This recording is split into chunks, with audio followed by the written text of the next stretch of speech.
Hello student, welcome to my YouTube channel maths वाले sir. आज हम पढ़ेंगे कक्षा 10वीं का अध्याय नंबर 4 द्विघात समीकरण। जैसे कि आपको पता है द्विघात समीकरण क्या होती है आपके पास, ये मैंने यहाँ पे एक समीकरण लिखी है ax² plus bx plus c, जहाँ पे a b और c क्या है आपके पास पूर्णांक है और x क्या है चर। तो इसमें आपको दिख रहा है कि अधिकतम घात कितनी है चर की, 2 है, तो इसको आप क्या बोलेंगे, द्विघात समीकरण। आपने अध्याय नंबर 2 में शून्य निकालने सीखे थे, तो द्विघात समीकरण के शून्य को और मूल दोनों एक ही चीजें हैं, वो कैसे निकालते हैं। उससे पहले आपको ये पता होना चाहिए कि जो ये ax² plus bx plus c is equal to 0, ये आपके पास जनरल फॉर्म है द्विघात समीकरण की, यानी कोई इसको क्या बोलेंगे आप, द्विघात समीकरण का मानक रूप भी बोल सकते हैं। तो इस अध्याय में आप द्विघात समीकरण के मूल निकालना सीखोगे। तो यहाँ पे दो मेथड है आपके पास। पहली विधि है आपके पास गुणनखंड विधि, गुणनखंड विधि जिसके बारे में आप पिछली कक्षाओं में गो थ्रू है, आपने पढ़ी है। और दूसरी है आपके पास श्रीधराचार्य द्विघाती सूत्र विधि। तो सबसे पहले हम यहाँ पे गुणनखंड विधि के बारे में डिस्कस करेंगे।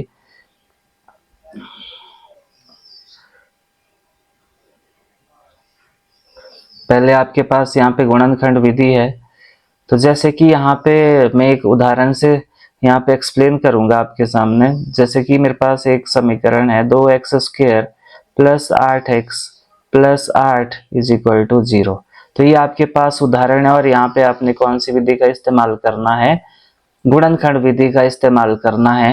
तो आप क्या करोगे, कैसे इसको हल किया जाता है उसके बारे में पढ़ेंगे हम।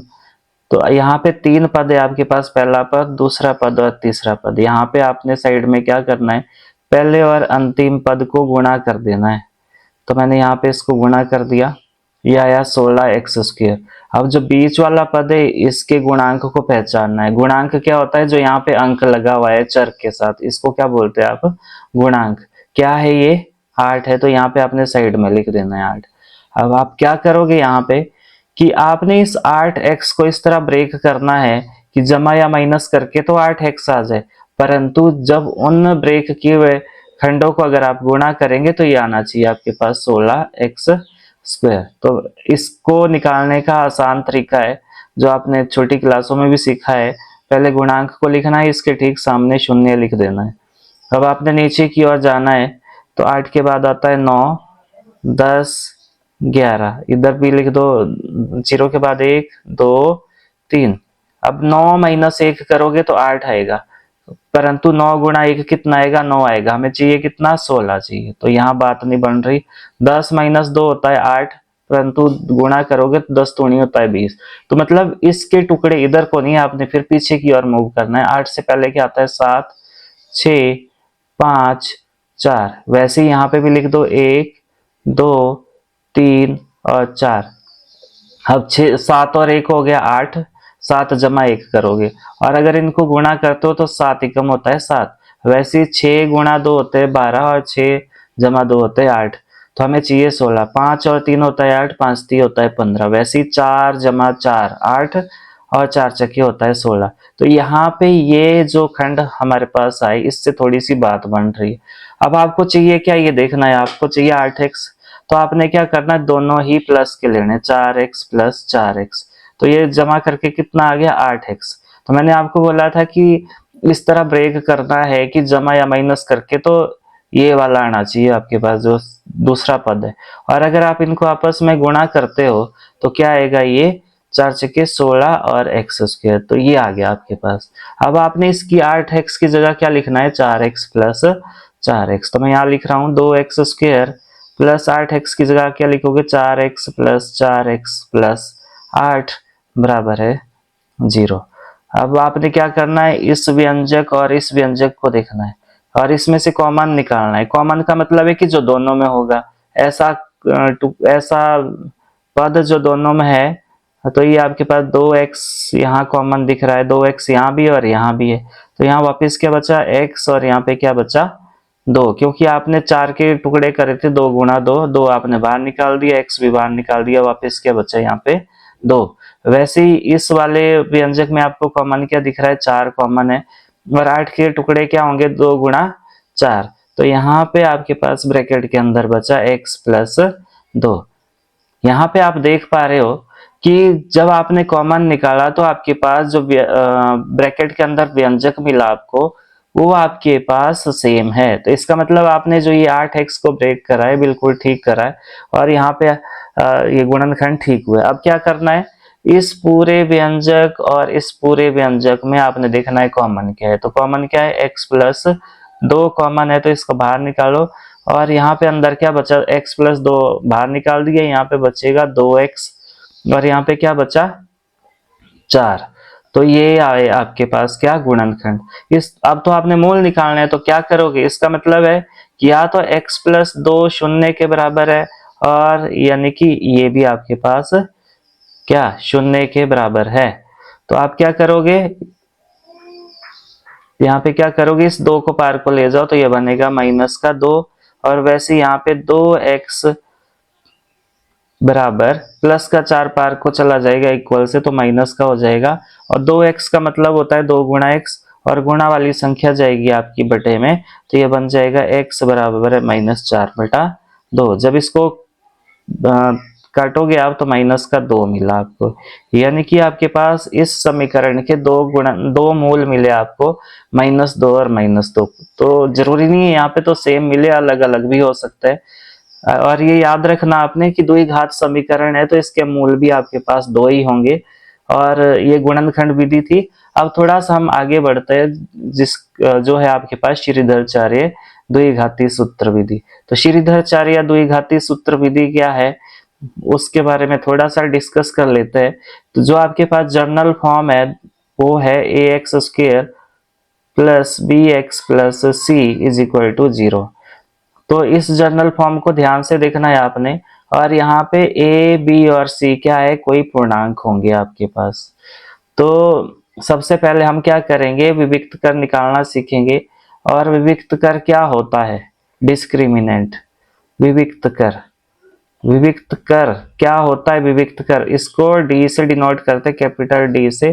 क्या होता है ये आपके पास जो पूर्णांक है उन्हीं का संयोग होता है, उन्हीं जैसे आपके पास पहले b² माइनस 4ac इसका फॉर्मूला होगा।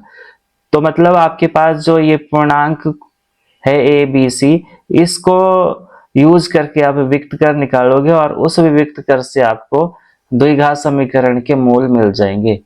और इसी से हमें पता चलता है कि जो इस समीकरण के मूल होंगे वो कैसे होंगे, वास्तविक होंगे, नहीं होंगे, नहीं होने का मतलब कि काल्पनिक होंगे या बराबर होंगे। तो इस विधि से आप ये पता कर सकते हैं, मतलब श्रीधराचार्य द्विघाती सूत्र से आपको क्या मिलेगा, मूल की प्रकृति। मूल की प्रकृति आपको पता चलेगी यहाँ से कि इसके मूल कैसे होंगे। वो द्विघात समीकरण जो है उसमें विविक्त कर निकालोगे आप, और मूल की प्रकृति फाइंड आउट करोगे। तो कौन सी विधि से लगेगा पता, श्रीधराचार्य द्विघाती सूत्र से। और गुणनखंड विधि से सिर्फ आपको मूल निकालना आता है, परंतु श्रीधराचार्य से आपको विविक्त कर निकाल के आप मूल की प्रकृति फाइंड आउट कर सकते हैं। अब क्या करोगे आप, अब आपके पास 3 केस हो सकते हैं यहाँ पे। पहला केस क्या होगा कि अगर आपके पास जो d का वैल्यू है वो 0 होगा, यानी कि अगर आप d निकालोगे, विविक्त कर निकालोगे, तो पहला केस क्या हो सकता है कि d का वैल्यू 0 आ सकता है। तो एसपी बोर्ड में कई बार ये इस तरह पूछा जाता है, इस तरह कि d का वैल्यू 0 दिया जाएगा, या कई बार b² माइनस 4ac 0 दिया जाएगा। और बच्चे यहाँ पे कंफ्यूज हो जाते हैं कि हमने तो क्लास में d इज इक्वल टू 0 पढ़ा था। तो आपने ये भी अपने माइंड में फिट करके रखना है कि एग्जामिनर यहाँ से आपसे इस तरह भी पूछ सकता है। तो जब ऐसी कंडीशन होगी तो क्या होगा, दो बराबर वास्तविक मूल, 2 बराबर वास्तविक मूल संभव होंगे, मूल संभव होंगे। तो आपके पास जब भी डी का वैल्यू 0 होगा तो मूल कैसे आएंगे आपके पास, बराबर आएंगे, और कैसे होंगे वो, वास्तविक होंगे। और दूसरी कंडीशन आपके पास ये हो सकती है, पहली कंडीशन आपने पढ़ ली, दूसरी ये हो सकती है कि डी का वैल्यू ग्रेटर देन 0 आ सकता है। तो कई बार ये एग्जाम में इस तरह भी पूछा जाता है, B square minus 4ac greater than 0, तो इस तरह भी हो सकता है। तो जब ऐसी कंडीशन आएगी तो आपके 0 से बड़ा है मतलब क्या होगा, धनात्मक होगा। 0 से बड़ा मतलब धनात्मक होगा। और जब आपके पास के धनात्मक आएगी डी की वैल्यू यानी कि ग्रेटर देन 0 आएगी तो कैसे होंगे, वास्तविक मूल होंगे, परंतु कैसे होंगे, भिन्न भिन्न होंगे। दो भिन्न भिन्न दो भिन्न भिन्न वास्तविक मूल, भिन्न भिन्न वास्तविक मूल संभव है, मूल संभव है या होंगे। अब तीसरी कंडीशन आपके पास क्या हो सकती है, तीसरी कंडीशन आपके पास ये हो सकती है कि d लेस देन 0 आ सकता है, यानी कि ऋणात्मक आ सकता है, यानी कि B square minus 4ac less than 0 आ सकता है। लेस देन 0 का मतलब आपके पास क्या होगा, ऋणात्मक होगा। तो इसके कोई भी वास्तविक मूल्य संभव नहीं है। तो हमने अभी तक पढ़ा था कि जो द्विघात समीकरण है उसके पास दो मूल होंगे, और मूल बराबर भी हो सकते हैं, अलग अलग भी हो सकते हैं। परंतु यहाँ पे आपके पास डी का वैल्यू ऋणात्मक आया यानी कि माइनस में आएगा, तो क्या इसके कोई भी मूल संभव नहीं होंगे, तो ऐसा नहीं है। इसके मूल होंगे, परंतु वो कैसे होंगे, काल्पनिक होंगे। उसको निकालने के लिए आप दूसरे मेथड का उपयोग करोगे और वो +1 क्लास में सीखोगे। अभी हमने इन दो कंडीशन पे या दो केस पे आपने ध्यान देना है कि डी का वैल्यू जब 0 आएगा या डी का वैल्यू धनात्मक आएगा। तो ये तो हो गया, यहां से हमें डी से पता चल गया कि मूल कैसे होंगे। तो मूल निकालने के लिए एक फॉर्मूला है जिसको हम अगले पेज पे देखते हैं। जैसे कि आपके पास डी का वैल्यू जब भी क्या आएगा, आपके पास डी का वैल्यू या तो 0 आएगा या फिर डी का वैल्यू ग्रेटर देन 0 आएगा, यानी कि आपके पास क्या आएगा, धनात्मक। तो आपके पास मूल होंगे और उन मूल को निकालना हम सीखेंगे कि कैसे निकालेंगे उसको। तो उसके लिए फॉर्मूला है आपके पास x बराबर है -b plus minus √d upon 2a, और इस तरह भी दिया जा सकता है, x बराबर है -b plus minus √b square minus 4ac upon 2a। तो आपने ये दोनों फॉर्मूले अच्छे से ध्यान में रखना है कि या तो ये एग्जाम में इस तरह दिया जाता है -b plus minus √d upon 2a, और कई बार इस तरह दिया जाता है। तो MCQ में आते ही आपके पास तो यहाँ से एक टर्म गायब होगी, तो ऑप्शन में अगर बी स्क्वायर माइनस 4ac होगा तब तो आप ये लिखोगे, और कई बार कुछ और ही दिया जाएगा। अगर ऑप्शन में इन दो में से एक होगा, या डी होगा या फिर बी स्क्वायर माइनस 4ac होगा। तो ये दोनों फॉर्मूले आपने अच्छे से समझ लेने हैं। अब आपके पास अगर d का वैल्यू 0 होगा, d का वैल्यू 0 होगा, तो मैंने अभी बताया आपको कि इसके दो बराबर वास्तविक मूल संभव होंगे। तो ये तो √d तो वहां पे 0 होगा, तो x की वैल्यू क्या होगी आपके पास, -b अपॉन 2a, और ये भी आपने ध्यान में रखना है।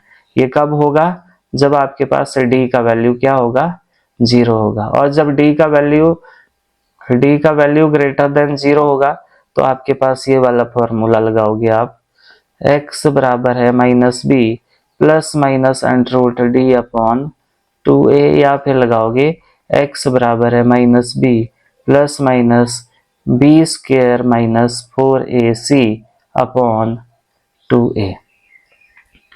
ये आपने मूल निकालना सीख दिए कि मूल निकालने का फॉर्मूला क्या है। अब हम इसको with the help of example, उदाहरण की सहायता से समझेंगे। जो हमने अभी गुणनखंड विधि में क्वेश्चन देखा था उसी को हमें यहाँ पे अप्लाई करना, उसी पे ये वाला मेथड अप्लाई करना सीखते हैं। जैसे कि आपके पास उदाहरण था 2x square plus 8x plus 8 is equal to 0। तो पहले आप इसकी क्या करोगे, तुलना करोगे। जब आप श्रीधराचार्य सूत्र अप्लाई करना सीखोगे तो ax² plus bx plus c से जब इसकी तुलना करोगे तो आपके पास यहाँ पे a का वैल्यू क्या मिलेगा, 2 मिलेगा, b का वैल्यू क्या है यहाँ पे 8 और c का वैल्यू कितना है 8। तो सबसे पहले आप यहाँ पे d निकालोगे यानी कि विविक्त कर निकालोगे। विविक्त कर निकालने का फॉर्मूला आपको आता है b² माइनस 4ac। तो यहाँ पे अप्लाई कर दो, b की जगह क्या है 8 का स्क्वायर माइनस 4 गुणा a गुणा c। तो ये कितना आया 64 माइनस 64, तो ये आया आपके पास 0। तो हमने वहां पे देखा था कि जो इसके मूल आए थे वो -2 और -2 थे, मतलब बराबर थे और कैसे थे, वास्तविक थे। तो यहाँ इस d से भी कंफर्म हो गया कि d का वैल्यू अगर 0 आता है तो क्या होता है, मूल वास्तविक होंगे और बराबर भी होंगे। अब हम यहाँ पे मूल निकालना सीखेंगे। मूल का फॉर्मूला क्या है, जब d का वैल्यू 0 होता है, जब d का वैल्यू 0 होता है तो मूल है आपके पास -b/2a और दूसरा भी क्या है -b/2a। तो वैल्यू पुट कर दो, x बराबर है माइनस b की जगह क्या है 8 और 2 गुणा a। 2a का मतलब होता है 2 गुणा a और a की जगह क्या है आपके पास 2। वैसे यहाँ भी कर दो -8 और 2 गुणा 2। तो यहाँ पे आपको क्या मिल गया -8/4 और ये भी मिला आपको -8/4। जब आप इसको कट करोगे तो -2 और -2 मिला। तो आपके पास यहाँ से कंफर्म हो गया कि जब d का वैल्यू क्या होगा आपके पास 0 होगा तो क्या होगा, 2 बराबर वास्तविक मूल संभव होंगे। और यहाँ से ये कंफर्म भी हो गया। तो thanks for watching and happy learning.